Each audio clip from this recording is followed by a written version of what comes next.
Otra vez, mis hermanos, nos alegramos de estar con ustedes en este día, martes 21 de julio del 2020. Tenemos un tema muy interesante, como habíamos anunciado el día de ayer, que se titula Un clamor desesperado y está enmarcado en el círculo de oración, dentro del tema general que se llama Cuando la religión es pecado. Hermanos, pues les invito a que escuchemos este tema con el pastor Bravo. Adelante, pastor. Cuando hablamos de oración, estamos enfrentando uno de los aspectos más sintomáticos de una religión que es pecado. ¿Por qué?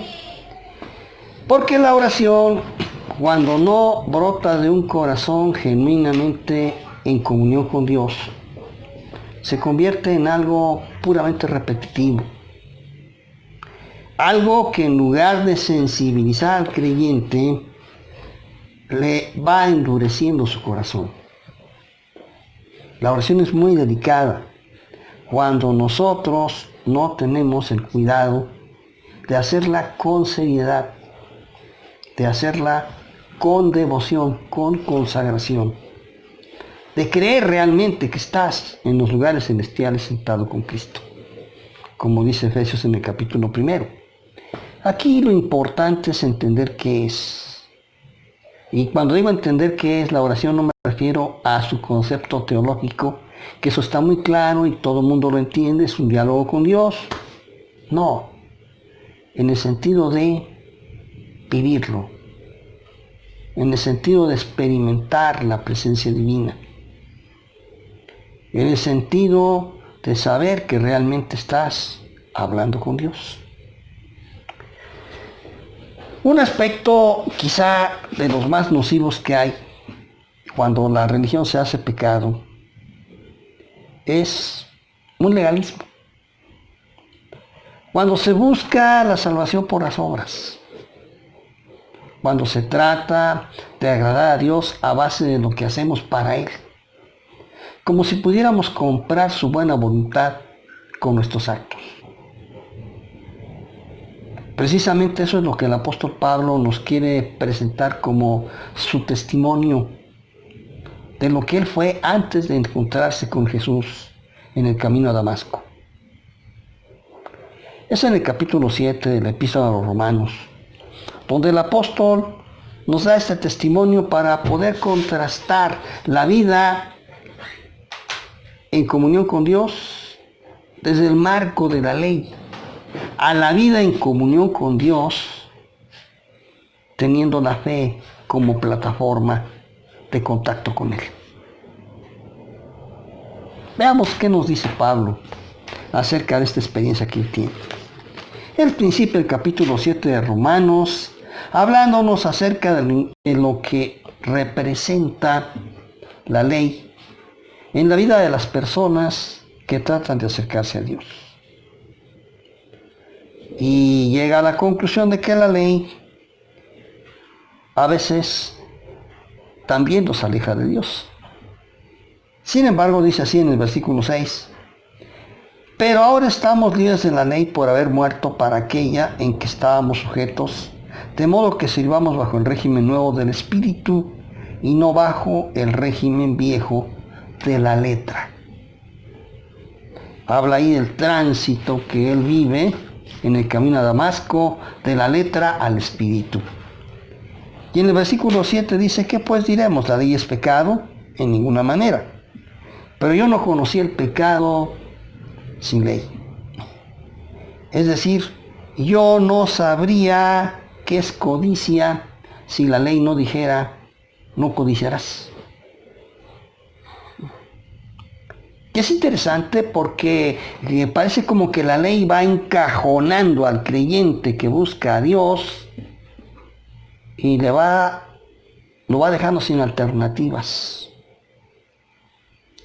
Dice el versículo 10, y hallé que el mismo mandamiento que era para vida, a mí me resultó para muerte. 11, porque el pecado tomando ocasión por el mandamiento, me engañó y por él me mató. Es terrible.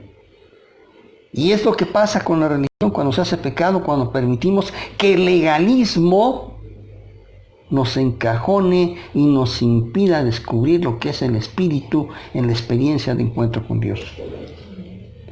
Pero sigue platicando Pablo su experiencia. De verdad que la ley es santa y el mandamiento santo, justo, bueno.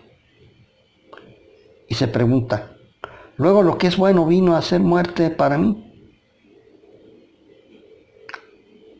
Y es que cuando la ley te encajona, cuando la ley te reclama que seas bueno, que seas agradable, que seas santo, y no puedes hacerlo, dices, ¿y ahora para dónde me hago?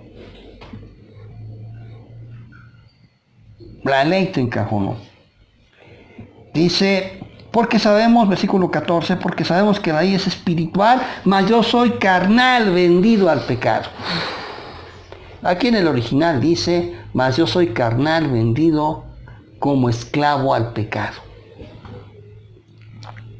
Él siente que su naturaleza humana es incompatible con los estándares de Dios. Y que esa incompatibilidad entre los estándares de Dios y mi realidad humana, ¿qué puedo hacer yo esclavo del pecado para agradar a Dios? Y entonces, dice en el versículo 19, porque no hago el bien que quiero, sino el mal que no quiero, eso hago. No quiero hacer el bien, pero no puedo, hago el mal. ¿Qué hago? Dice el versículo 22, porque según el hombre interior me deleito en la ley de Dios. Es decir, en el original se usa una palabra que es nous. Nous quiere decir mente, es la inteligencia, es la capacidad que tenemos para razonar. Según ese hombre interior que piensa, que razona, que aprende, me deleito en la ley de Dios. ¡Ay, qué padre es la Biblia! Y dice, pero veo otra ley, versículo 23, veo otra ley en mis miembros que se rebela contra la ley de mi nous, de mi mente, y me lleva cautivo a la ley del pecado que está en mis miembros. Pobre Pablo. Pobre cristiano, que arrastras tu vida queriendo agradarle a Dios y descubres que tu religión es pecado. Que tu religiosidad no te acerca a Dios. Te llena de frustración y de impotencia y hace desagradable buscar a Dios. Ahí viene el clamor desesperado. Y en esta desesperación entre el bien que quiero hacer y el mal que no quiero hacer, ¿y qué hago? Clama Pablo, lo relata la situación del cristiano en este estado y dice, miserable hombre de mí, ¿quién me librará del cuerpo de esta muerte?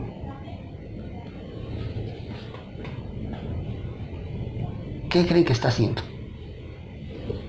¿Qué hace Pablo cuando dice eso? Miserable hombre de mí, ¿quién me librará del cuerpo de esta muerte? ¿Qué está haciendo? Está en el filo de la navaja para encontrar algo maravilloso. Está orando. Está orando. Y es que eso es la oración, un clamor desesperado cuando llegas delante de Dios y pones en sus manos tu impotencia, tu incapacidad, tu limitación. Cuando nada, sino solamente su intervención sobrenatural puede solucionar tu problema.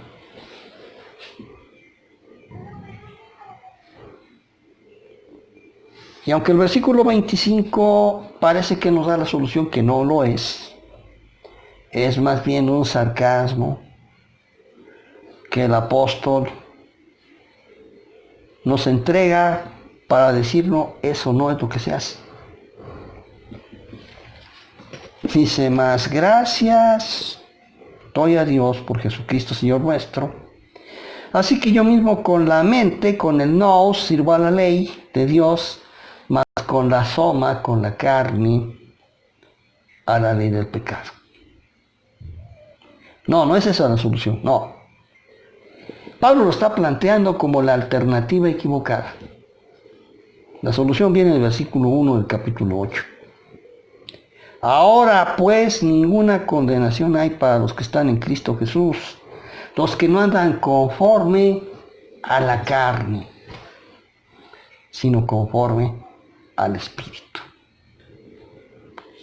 Cuando dejas de preocuparte por tu carne para vivir en el Espíritu. Amén. Cuando dejas de preocuparte por lo externo que eres tú y vas a lo que el Señor quiere ser y hacer en ti. Vivir en el Espíritu es entregarse en las manos de Dios para que Él haga lo que tú tienes que hacer. En una reunión entre pastores compartíamos cuándo iremos los templos. Y decía un pastor, decía,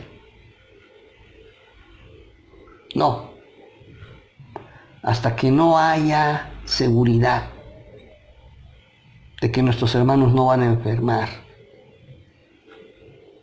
al reunirse. Y era pastor de una iglesia que está quebrando. Y él decía, prefiero morir de hambre que uno de mis feligreses muera. Oh. Eso es vivir en el Espíritu. Cuando renuncias completamente a lo que es tu comodidad. Por el bien del otro. Y lo que es tu querer, la carne, el soma. Y entonces se cumple en ti la palabra escrita en Romanos 8:1. Ahora pues ninguna condenación hay para los que están en Cristo Jesús. Amén. Los que mandan conforme a la carne, sino conforme al Espíritu. Amén. Oramos. Bendito Dios, cuántas gracias te damos, Señor, por tu palabra. Gracias, Dios, porque a través de ella, Señor, nos hablas, nos invitas. Y en este día, Señor, queremos acercarnos a ti con un corazón genuino, con un corazón sincero. Queremos confesar, Señor, que de palabra, de obra o de pensamiento te hemos faltado. Queremos confesarte, Señor, que no hemos amado a nuestro prójimo como a nosotros mismos. Que no te hemos amado, Señor, con toda nuestra mente, con nuestra alma, con nuestras fuerzas, Padre. Con nuestro corazón. Señor, nos arrepentimos de nuestras faltas delante de ti. Y te pedimos, Padre amado, que nos perdones. Y te pedimos, Señor, que nos des la capacidad de recibir ese perdón y retornar a ti, Señor, con un corazón agradecido y un corazón lleno de paz. Padre, es cierto, la carne es débil y muchas veces caemos, Señor, en la trampa de la carne. Pero, Padre, te pedimos en esta hora que tú nos ayudes a vivir en el Espíritu. Espíritu Santo, ven a nuestra vida y haz tu obra, esa obra divina que nos capacita para vivir cada día en la voluntad del Padre. Gracias, Señor, por tu palabra. Bendícela en cada corazón que la reciba, en cada oído que la oiga, Padre, en cada persona, Señor, que reflexione. Sé tú con ellos, mi Dios. Bendícelos con tu amorosa presencia y dales tu amor y tu paz. Abraza a tu pueblo, Señor. Te lo pedimos en el nombre precioso de Jesús y en el poder del Espíritu Santo. Amén. Amén. Hermanos, pues damos gracias a Dios y verdaderamente nuestro corazón se constriñe cuando nos habla directamente. Y tenemos que ser sensibles, hermanos, y humildes y decirle al Señor, Señor, perdóname. Y pues esa es la invitación de hoy, hermanos. Quiero anunciarles el tema de mañana miércoles 22 de julio del 2020. Y este tema estará enmarcado en la A femenil. Es tema para mujeres y si los hombres la escuchan, mejor todavía. Gloria al Señor, porque la palabra de Dios es para toda la humanidad. Miren, el tema se titula Vida nueva que da fruto. Ese es el tema del día de mañana. Entonces están cordialmente invitados, hermanos, para que nos sintonicen, nos sigamos viendo y nos sigamos escuchando y gozando en el Señor. Dios les bendice, mis hermanos y hermanas. Y hasta luego.